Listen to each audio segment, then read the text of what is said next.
Welcome, in front of me is the new LG Velvet, and today I'll show you how to hard reset the device. Now we're going to begin with the setting one, so let's open up the settings and scroll down to System, Restart and Reset, and then Factory Data Reset.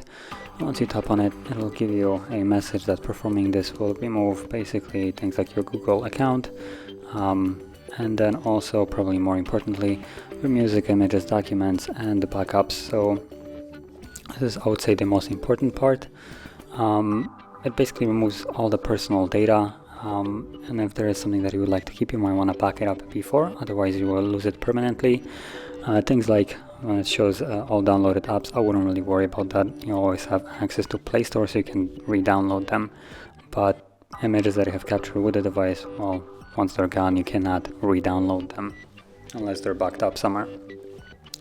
So from here, let's tap on Reset Phone, delete all, and reset.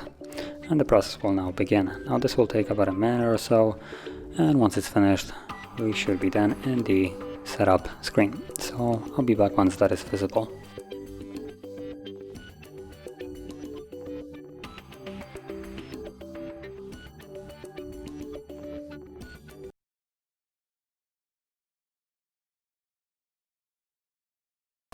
And there we go. As you can see, now the process is finished, and you can set up your device as however you like. So if you found this video helpful, don't forget to hit like, subscribe, and thanks for watching.